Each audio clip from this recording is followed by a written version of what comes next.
What is up, YouTube? It is Sunday.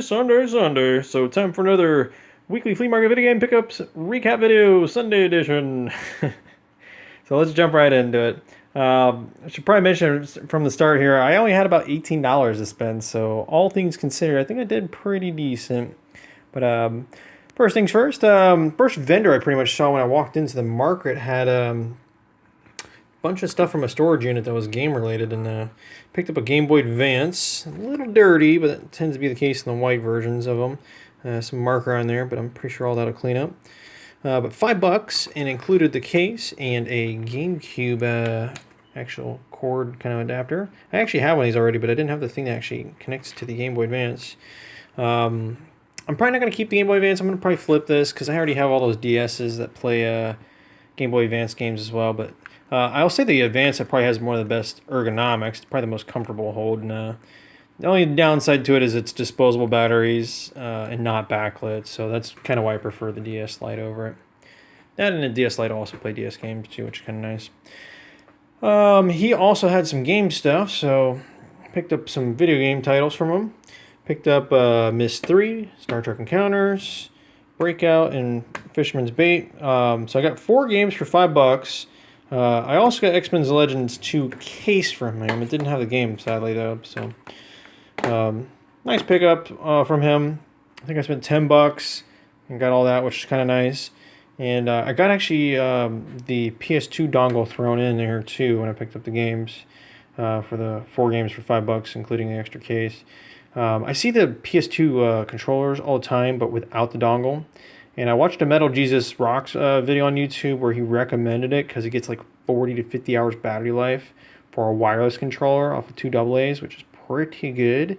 And if I can eliminate one extra cord from all the cords I have in my room, that's great. And I kind of like to play from bed too. It's just easier.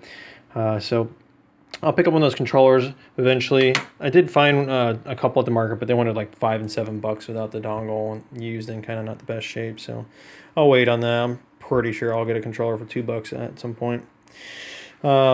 Next thing I got was Hot Shots Golf 2 from a longtime family friend that we've bought stuff from over the years. The case was cracked on the front of it though, and all messed up. And he wanted $2 for it, and I just kind of told him, like, look, I get a ton of PS1 and PS2 stuff here at the market for $1 each all the time. I'm like, I'll do it for $1, but $2, it's in the condition it's in, I'm just not really interested.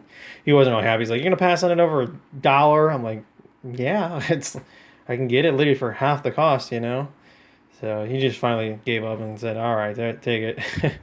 So nice of him, but that's just the facts. Like I'll find that game there at $1 if I keep looking. The next vendor I went to actually had really good titles, but he usually asks $2 each, but they tend to be complete with the manuals in good shape. So I don't mind $2 if they're complete in box, but if they're loose or scratched or messed up, I usually only want to pay $1. So anyhow, picked up GTA Vice City, Jack 3, so I have 2 and 3 now. Mark of Cree, which was one of the ones that was in Metal Jesus Rock's top 10 video. So pick that up. And then I was going to pick these up too, but he didn't have the games in them because I always open them up, check, see if the games are in them, see if they're scratchy, all that. I don't know if I have the manual in my other case, but I think I do. But if I don't, I got it now. But I pointed that out to him. I usually will show him, like, hey, these don't have the games in them. He's like, dang it. Which usually means, unfortunately, a kid took them or something. I pointed out to him that this one had an Xbox game in it, and he gave me the cases and still had the disc in it, and I pointed that out to him. He's just like, don't worry about it. I don't own an Xbox anymore, original one, so I have literally no use for this. So, don't know what I'm going to do with that. But I already had a copy of San Andreas, so that'll make it a nice, complete version. I think it had the manual and everything in there. Manual and all that. So, nice. And at that point, I only had about $2 left in my wallet, so I went back to the very first vendor because I remember seeing this. I wasn't really wanting to pick it up, but I was trying to do this and a couple GameCube memory cards for $2, and he wouldn't do the GameCube cards and this for $2. He said he'd do just this for $2, so I picked that up for $2. I honestly don't think I need the GameCube memory cards, though. I think if you play on a Wii, it'll let you save it to the Wii. I don't think you have to have the memory card. That's just a portable way to move your saves from one to another. But anyhow, yeah, quite a bit of stuff for 18 bucks. I don't think not too bad, and I'm pretty sure I'll be able to flip that Game Boy Advance.